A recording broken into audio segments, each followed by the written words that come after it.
জনপ্রশাসনে যারা দায়িত্ব পালন করত তারা হয় পালিয়ে গেছে, কারণ তারা সব অপরাধ করেছে, পালিয়ে গেছে। বেশিরভাগ অনেক লোক পালিয়ে গেছে। ওয়াদা করেছে যে প্রত্যেকটা শহীদ পরিবারের দায়িত্ব আমরা গ্রহণ করব, সরকারের পক্ষ থেকে আমরা গ্রহণ করব। ছাত্র জনতার নেতৃত্বে যে গণ অভ্যুত্থান এবং তারপর শেখ হাসিনা সরকারের পতন ঘটলো এবং এরপর থেকে একটা বিষয় খুব আলোচনা হচ্ছে যে সুশাসন নিয়ে, যে মানে বিশেষ করে নাগরিক অধিকার, মানুষের নিরাপত্তা পাওয়ার অধিকার, পুলিশের সেবা পাওয়ার অধিকার, এই বিষয়গুলোতে এখনও পুরোপুরি নিশ্চিত করা যায়নি বলে অনেকে মত দিচ্ছেন। তো এই বিষয়ে আপনার মূল্যায়ন কি এবং পরিস্থিতির উন্নয়নে আপনার সরকার কি করছে? আমরা চেষ্টা করছি, এগুলো পুরোপুরি হয়নি, কথাটা ঠিক। কারণ এটা এমন এক সময় আমরা এসেছি যেখানে জনপ্রশাসনে যারা দায়িত্ব পালন করত তারা হয় পালিয়ে গেছে, কারণ তারা সব অপরাধ করেছে, পালিয়ে গেছে। বেশিরভাগ অনেক লোক পালিয়ে গেছে জনপ্রশাসনের বিভিন্ন গুরুত্বপূর্ণ স্থানে যারা ছিল, অথবা তারা আছে কিন্তু তাদের সহকর্মী যারা আছে তারা তাদের উপরে সাংঘাতিক বিক্ষুব্ধ, কাজে অনেকেই বিক্ষোভের মুখে পদত্যাগ করে চলে গেছে। কাজে একটা বিরাট শূন্যতার সৃষ্টি হয়েছে। এই জনপ্রশাসনে এই শূন্যতা পূরণ করতে গিয়ে আবার মুশকিল, যে ওরে কেন দিলেন, এরে কেন দিলেন না, ইত্যাদি ইত্যাদি প্রশ্ন উঠছে। ঠিক আছে, এর মধ্য থেকে আমাদের শুধু মানুষকে আমরা বোঝাচ্ছি, দেখো আমাদের বিবেচনায় যেটুকু সঠিক সেটাই আমরা করব, আমরা আপনাদের সহযোগিতা চাইতেছি। আপনারা প্রত্যেকটা সিদ্ধান্তে যদি মনে করেন যে এটা অন্যরকম হলে ভালো হতো, তাহলে কাজ অগ্রসর হবে না। কাজে আমরা করি একটা, আমাদের উপর আস্থা রাখেন, সেভাবে অগ্রসর হয়। মানুষ আস্থা রাখছে, মানুষ বুঝছে যে এটা করা ছাড়া গত্যন্তর নেই, সরকারকে চলতে হবে এটা। কাজে আমরা সেদিকে অগ্রসর হয়েছি, বহু পরিবর্তন হয়েছে, নতুন প্রধান বিচারক নিয়োগ হয়েছে। এটা একটা মস্ত বড় জিনিস ছিল। প্রধান বিচারকের প্রতি সবার আস্থা আছে, সবাই খুশি হয়েছে। সমস্ত বিশ্ববিদ্যালয়ের ভিসি চলে গেছে, নতুন ভিসি নিয়োগ করা হতেছে। ভিসির সঙ্গে প্রভিসি নিয়োগ করতে হবে সমস্ত বিশ্ববিদ্যালয়, একটা দুটো বিশ্ববিদ্যালয় না।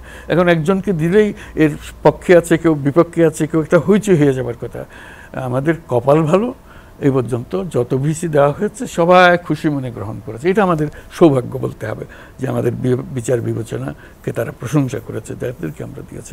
কাজে ক্রমে ক্রমে আস্তে আসছে যে একটা পরিবর্তিত পরিস্থিতিতে আবার নতুন করে শিক্ষা ব্যবস্থা চালু হবে, আবার নতুন করে বিচার ব্যবস্থা চালু হবে। অ্যাপেলেট ডিভিশনের বিচারক নিয়োগ হয়ে গেছে, সবাই গ্রহণ করেছে। কাজে অনেকগুলো পরিবর্তন একসঙ্গে করতে হচ্ছে আমাদেরকে। তো সেই করতে গিয়ে সব মানুষ একেবারে নিখাতভাবে আসবে এটা এক্সপেক্টেড না। কাজে মাঝে মাঝে একটা আওয়াজ ওঠে যে এটা কেমনে আসলো, ওরা কেমনে আসলো। আবার কিছু মানুষের মনে হয় যে আমি হলে ভালো হতো, ওকে দেওয়া হলো কেন, ইত্যাদি ইত্যাদি। তো সব বুঝে আমরা বলবো যে অবস্থা উন্নতির দিকে চলছে এবং সরকার ক্রমশ জনসমর্থন পাচ্ছে যে আমরা কাজগুলো যেগুলো করছি এর পেছনে দাঁড়াচ্ছে। আপনার সরকারের কাছ থেকে আমরা এখন পর্যন্ত যে পরিসংখ্যান পেয়েছি তাতে জুলাই আগস্টের যে গণ অভ্যুত্থান এবং সেই সময়ে 1000-এর বেশি মানুষ মারা গেছেন এবং এই যে বিপুল প্রাণহানি, এসব ঘটনার বিচারে এখন পর্যন্ত যে উদ্যোগগুলো নেওয়া হয়েছে তাতে আপনি কি সন্তুষ্ট? না, এখনো সন্তুষ্ট হওয়ার সময় আসে না। তো একটা হলো যে আমাদের প্রথম দৃষ্টি হচ্ছে তালিকা করা, যেটার কথা আপনি বললেন, এই সংখ্যাটা কত। আমরা একদম পরিষ্কারভাবে ব্যক্তি কেন্দ্রিক প্রত্যেকের নিয়ে তার তথ্যগুলো সংগ্রহ করছি, ডাটাবেস তৈরি করছি, যাতে করে আমরা জানি। কারণ আমাদের ভয় হলো আমরা যদি এটা না করি কিছুদিনের মধ্যে ভুয়া শহীদ, ভুয়া ইত্যাদি শুরু হয়ে যাবে। কাজে ওটার থেকে আমরা বাঁচতে চাই যে এটা যেন না হয়। কারণ আমরা ওয়াদা করেছি যে প্রত্যেকটা শহীদ পরিবারের দায়িত্ব আমরা গ্রহণ করব, সরকারের পক্ষ থেকে আমরা গ্রহণ করব। কাজে এটার সংখ্যা নির্দিষ্ট হয়ে যেতে হবে, যাতে আরেকজন 1 বছর পরে এসে না বলে আমিও আমার পরিবার তো শহীদ পরিবার, এটা যেন বলতে না পারে। সব শহীদ পরিবারের খবর। এবং সবাই হাসপাতালে যায় নাই, কেউ মৃতদেহ বাড়িতেই নিয়ে গেছে, কাউকে বলেও নাই যে তার ছেলে মারা গেছে, শহীদ হয়েছে, ও জানাজা পরে দাফন করে ফেলেছে। এখন আমরা খুঁজে খুঁজে বার করতেছি এরকম কারা কারা আছে। ঠিক আছে, এটা একটা এখন মোটামুটি হয়ে গেছে। এটা আরও কিছু কিছু হয়তো আসবে, সেটা ফোটা বড় অঙ্কের আসবে না এটা। এবং তাদের দায়িত্ব নেওয়ার কথা উঠেছে। আমরা একটা ফাউন্ডেশন করেছি, এই যাতে করে স্থায়ীভাবে এটা করে প্রত্যেক বছর গিয়ে বাজেটের থেকে টাকা নিয়ে করার দরকার নেই। এইটা ফান্ড হবে, সবার সেখানে দান থাকবে, সমর্থন থাকবে, তাদের টাকা পয়সা দেবে এই ফাউন্ডেশনে। দেশের মানুষ ফাউন্ডেশন দেবে, বাংলাদেশি মানুষ পৃথিবীর চারদিকে আছে তারা ফান্ড দেবে শহীদ পরিবারকে সমর্থন জানানোর জন্য, তাদের দেখভাল করার জন্য।